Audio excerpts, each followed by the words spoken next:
Ronnie and Reggie Kray were British criminals, the foremost perpetrators of organised crime in the East End of London during the 1950s and 1960s. With their gang, known as the Firm, the Krays were involved in murder, armed robbery, arson, protection rackets and assaults. In the 1960s, as West End nightclub owners, the Kray twins mixed with politicians and prominent entertainers such as Diana Dawes, Frank Sinatra, and Judy Garland. They became celebrities themselves, were photographed by David Bailey and interviewed on television. The Krays were arrested on the 8th of May 1968 and convicted in 1969, as a result of the efforts of detectives led by Detective Superintendent Leonard Nipper Reed. Each was sentenced to life imprisonment.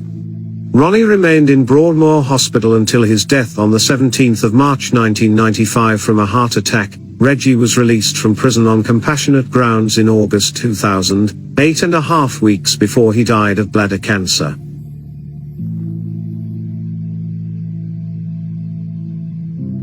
Early life. Ronald and Reginald Kray were born on the 24th of October 1933 in Haggerston, East London, to Charles Kray, a wardrobe dealer, and Violet Lee. The brothers were twins, with Reggie born 10 minutes before Ronnie. Their parents already had a 6-year-old son, Charles James, a sister, Violet, born 1929, but who sadly died in infancy. When the twins were 3 years old, they contracted diphtheria. The twins first attended Wood Close School in Brick Lane, and then Daniel Street School. In 1938, the Kray family moved from Steen Street in Haggerston to 178 Valence Road in Bethnal Green. During the Second World War, the twins were evacuated to East House in Hadley, Suffolk with their mother Violet and their older brother Charles. They stayed at East House with the owners Dr. and Mrs. Style for about 1 year before moving back to London as Violet missed her friends and family. While they were in Hadley, the twins attended Bridge Street Boys' School. When the twins were interviewed in 1989 while at Broadmoor Prison, Ronnie described Hadley as their first time in the countryside. What appealed to the twins was the quietness, the peacefulness of it, the fresh air, nice scenery, nice countryside, different from London. We used to go to a big hill called Constitution Hill and used to go sledging there in the winter time. The influence of their maternal grandfather, Jimmy Cannonball Lee, caused the brothers to take up amateur boxing, then a popular pastime for working-class boys in the East End. Sibling rivalry spurred them on, and both achieved some success.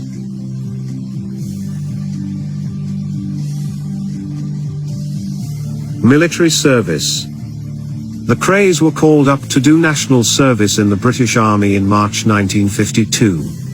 Although the pair reported to the depot of the Royal Fusiliers at the Tower of London, they attempted to leave after only a few minutes. When the corporal in charge tried to stop them, he was seriously injured by Ronnie Kray, who punched him on the jaw. The Krays walked back to their East End home. They were arrested the next morning by the police and turned over to the army. In September, while absent without leave again, they assaulted a police constable who tried to arrest them. They became among the last prisoners to be held at the Tower of London before being transferred to Shepton Mallet Military Prison in Somerset for a month to await court-martial. After they were convicted, both were sent to the Buffs Home Counties Brigade Depot Jail in Canterbury in Kent. However, when it became clear they were both to be dishonorably discharged from the army, the Krays' behavior became worse. They dominated the exercise areas outside their one-man cells, threw tantrums, emptied a latrine bucket over a sergeant, dumped a canteen full of hot tea on another guard, handcuffed a guard to their prison bars with a pair of stolen cuffs and set their bedding on fire. Eventually, they were moved to a communal cell where they assaulted their guard with a vase and escaped. After being quickly recaptured, they spent their last night in military custody in Canterbury drinking cider, eating crisps and smoking cigarillos courtesy of the young national servicemen acting as their guards. The next day the Krays were transferred to a civilian prison to serve sentences for the crimes they committed while AWOL.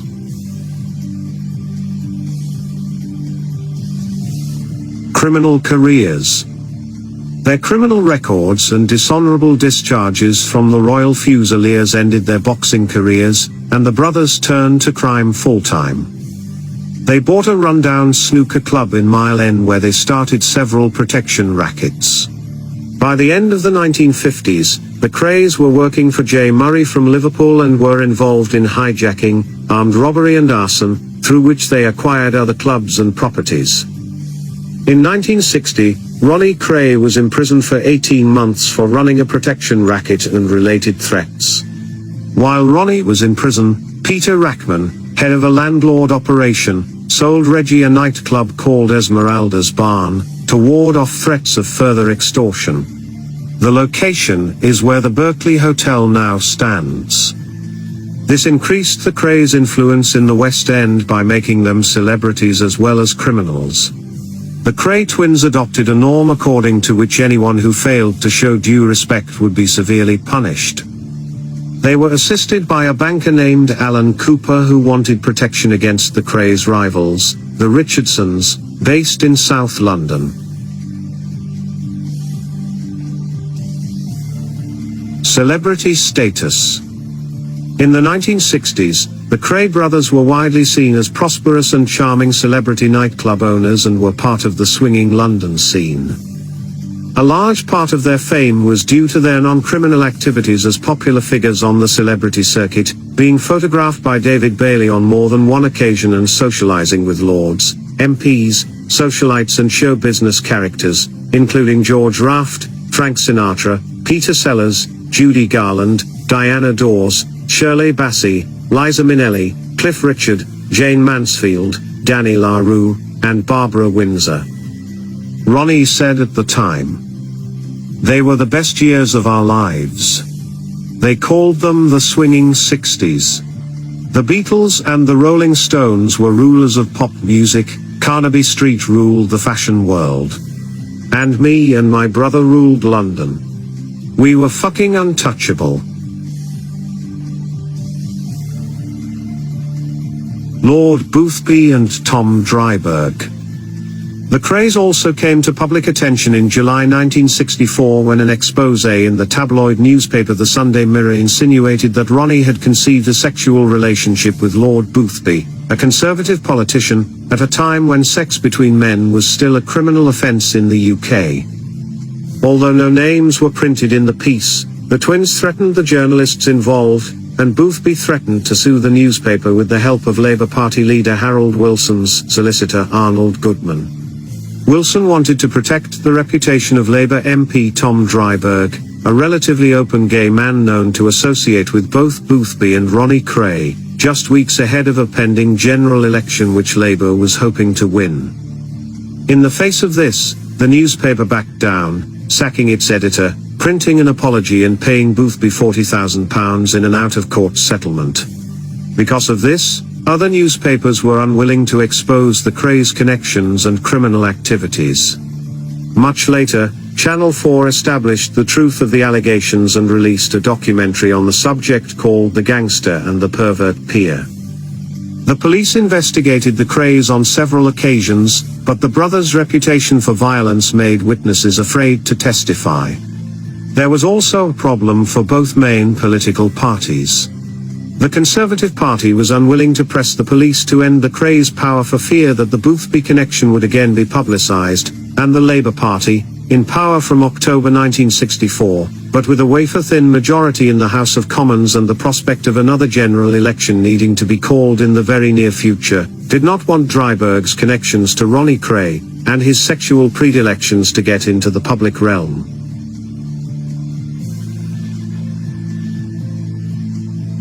George Cornell. Ronnie Kray shot and killed George Cornell, a member of the rival South London Richardson gang at the Blind Beggar pub in Whitechapel on the 9th of March 1966. The day before, there had been a shootout at Mr. Smith's, a nightclub in Catford, involving the Richardson gang and Richard Hart, an associate of the Krays, who was shot dead. This public shootout led to the arrest of nearly all the Richardson gang. Cornell, by chance, was not present at the club during the shootout and was not arrested. After visiting the hospital to check up on his friends, he randomly chose to visit the Blind Beggar pub, only a mile away from where the Krays lived. Ronnie was drinking in another pub when he learned of Cornell's whereabouts. He went there with his driver John Dixon, and his assistant Ian Barry. Ronnie went into the pub with Barry, walked straight to Cornell and shot him in the head in public view. Barry, confused by what happened, fired 2 shots into the ceiling, warning the public not to report what had happened to the police. Just before he was shot, Cornell remarked, "Well, look who's here." He died at 3:30 a.m. in hospital. Ronnie Kray was already suffering from paranoid schizophrenia at the time of the killing. According to some sources, Ronnie killed Cornell because Cornell referred to him as a fat puff, a derogatory term for gay men, during a confrontation between the Krays and the Richardson gang at the Astor Club on Christmas Day 1965. Richardson gang member Mad Frankie Fraser was tried for the murder of Richard Hart at Mr. Smith's, but was found not guilty. Richardson gang member Ray Cullinane testified that he saw Cornell kicking Hart. Witnesses would not cooperate with the police in the murder case due to intimidation, and the trial ended inconclusively without pointing to any suspect in particular.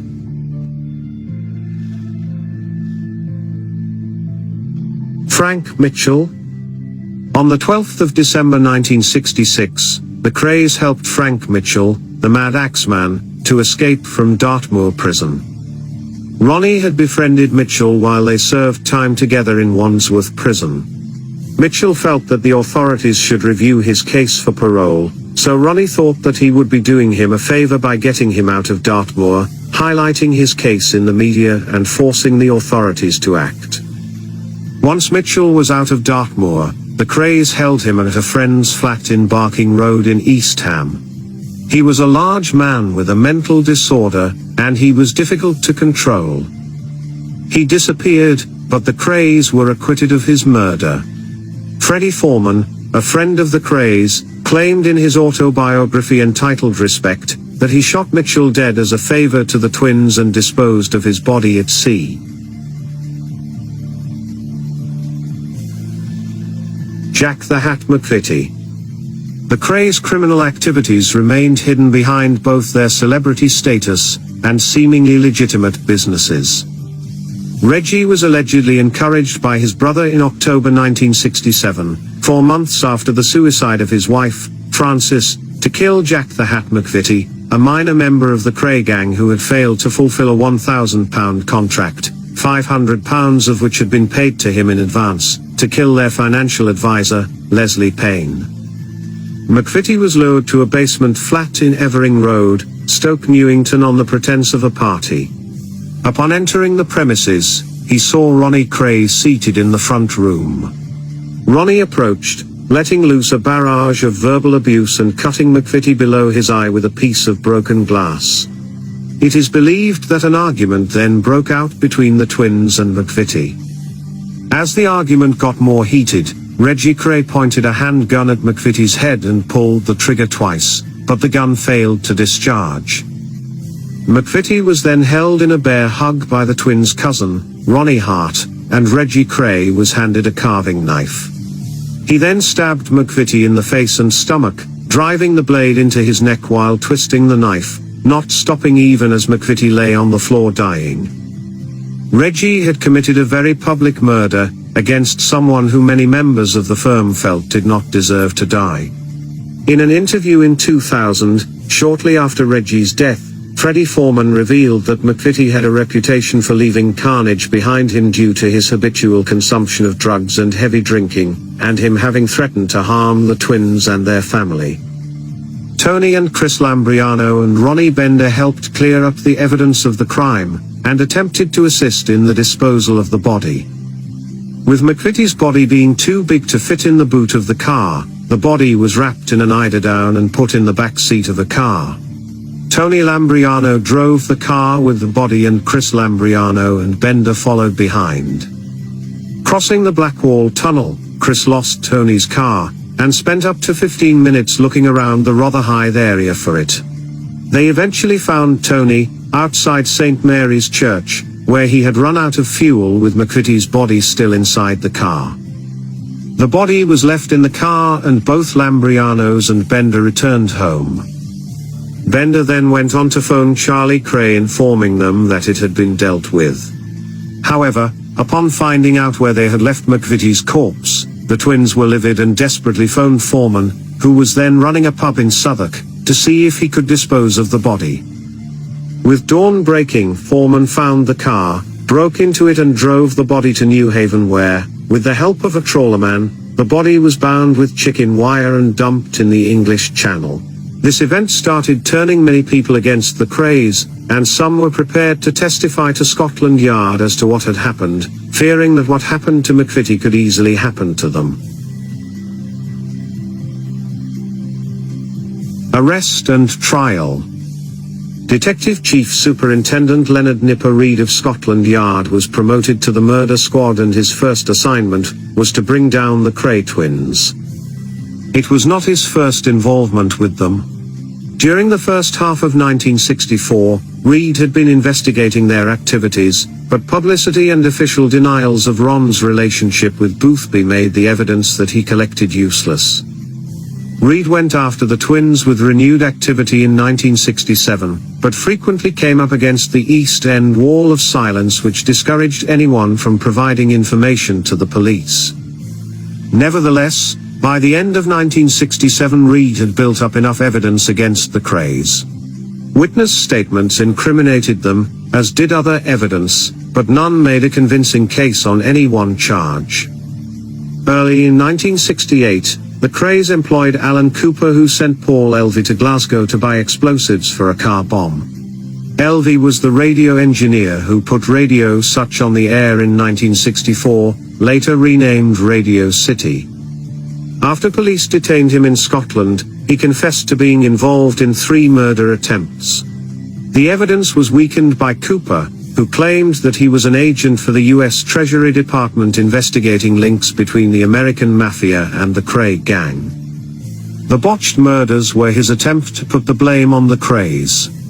Cooper was being employed as a source by one of Reid's superior officers, and Reid tried using him as a trap for the Krays, but they avoided him. Conviction and imprisonment.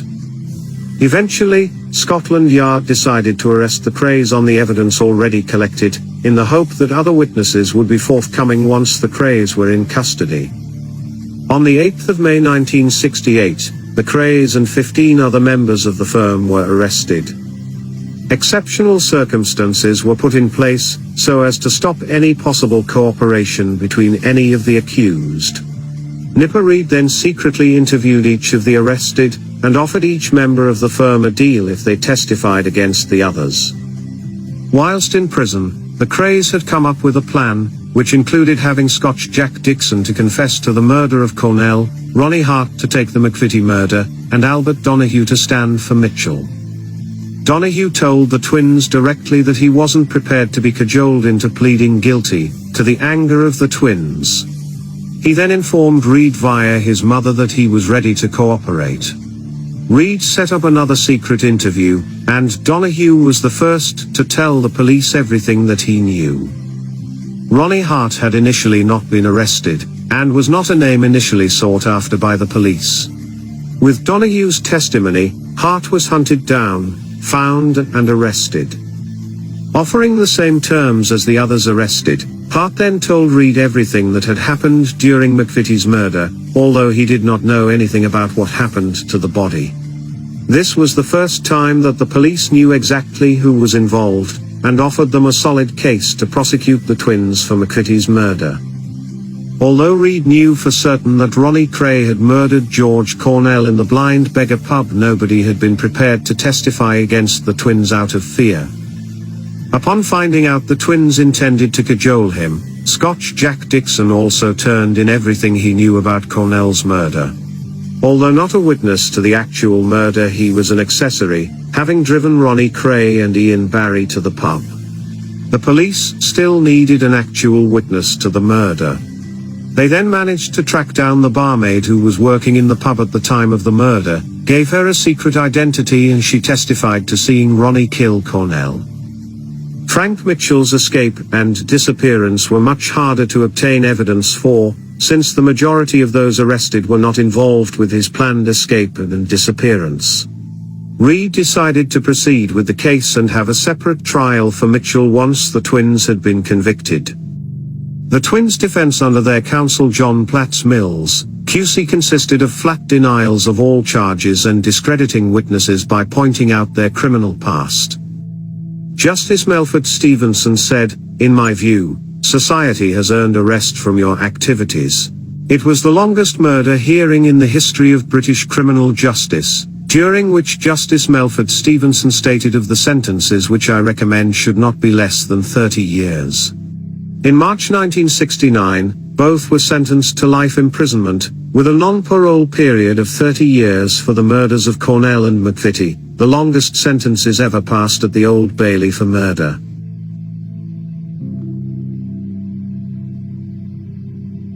The later years.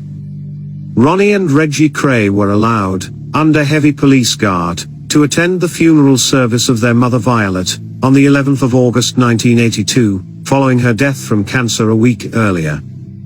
They were not, however, allowed to attend her burial in the Kray family plot at Chingford Mount Cemetery.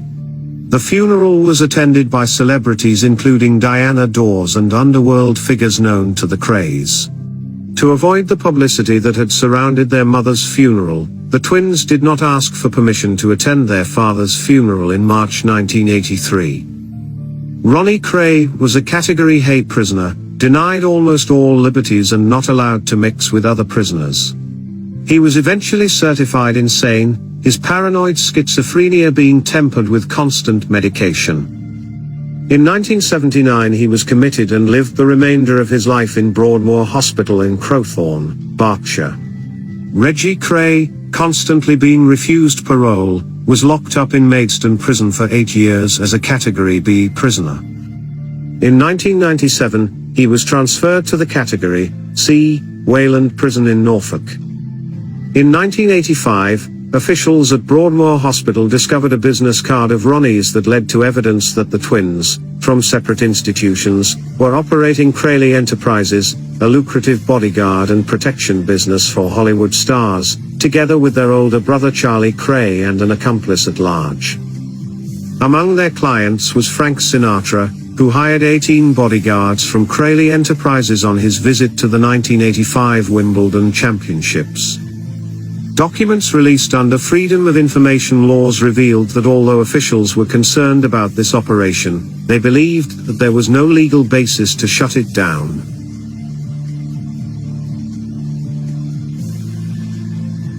Personal lives. Ronnie. In his book My Story and a Comment to writer, Robin McGibbon, on the Kray tapes, Ronnie states, "I'm bisexual, not gay." In the 1960s, he also planned to marry a woman named Monica whom he had dated for nearly 3 years.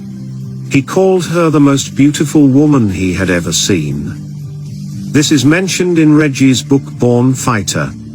Also, extracts are mentioned in Ron's own book My Story, and in Kate Kray's books, Sorted Murder, Madness and Marriage, and Free at Last. Ronnie was arrested before he had the chance to marry Monica, and although she married his ex-boyfriend, 59 letters sent to her between May and December 1968, when he was imprisoned, show Ronnie still had feelings for her, and his love for her was very clear. He referred to her as my little angel and my little doll. She also still had feelings for Ronnie. These letters were auctioned in 2010. A letter Ronnie sent to his mother Violet from prison in 1968 also refers to Monica. "If they let me see Monica and put me with Reg, I could not ask for more." He went on to say, with spelling mistakes, "Monica is the only girl I have liked in my life. She is a lovely little person, as you know. When you see her, tell her I am in love with her more than ever."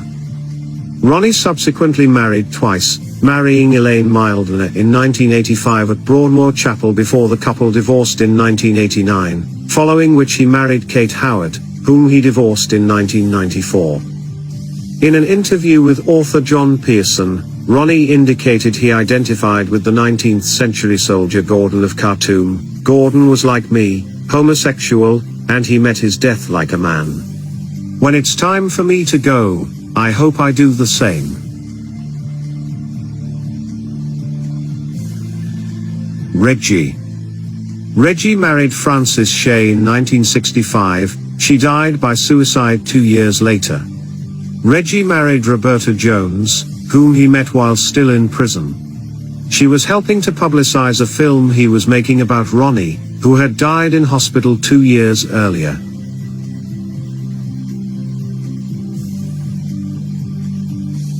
Controversies. There was a long-running campaign, with some minor celebrity support, to have the twins released from prison, but successive Home Secretaries vetoed the idea, largely on the grounds that both Krays' prison records were marred by violence toward other inmates. The campaign gathered momentum after the release of a film based on their lives called The Krays in 1990.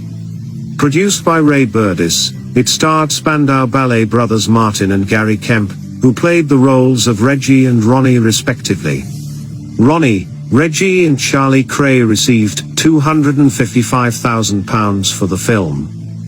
Reggie wrote, "I seem to have walked a double path most of my life. Perhaps an extra step in one of those directions might have seen me celebrated rather than notorious." Others point to Reggie's violent prison record when he was being detained separately from Ronnie and argue that in reality, the twins' temperaments were little different. Reggie's marriage to Frances Shea in 1965 lasted 8 months when she left, although the marriage was never formally dissolved. An inquest came to the conclusion that she had committed suicide, but in 2002 an ex-lover of Reggie Krays came forward to allege that Frances was murdered by a jealous Ronnie. Bradley Allardyce spent 3 years in Maidstone prison with Reggie and explained, "I was sitting in my cell with Reg and it was one of those nights where we turned the lights down low and put some nice music on and sometimes he would reminisce. He would get really deep and open up to me. He suddenly broke down and said, 'I'm going to tell you something I've only ever told 2 people and something I've carried around with me, something that had been a black hole since the day he found out.' He put his head on my shoulder and told me Ronnie killed Frances. He told Reggie what he had done 2 days after." Deaths. Ronnie died on the 17th of March 1995 at the age of 61 at Wrexham Park Hospital in Slough, Berkshire. He had suffered a heart attack at Broadmoor Hospital 2 days earlier. Reggie was allowed out of prison in handcuffs to attend the funeral. During his incarceration, Reggie Kray became a born-again Christian.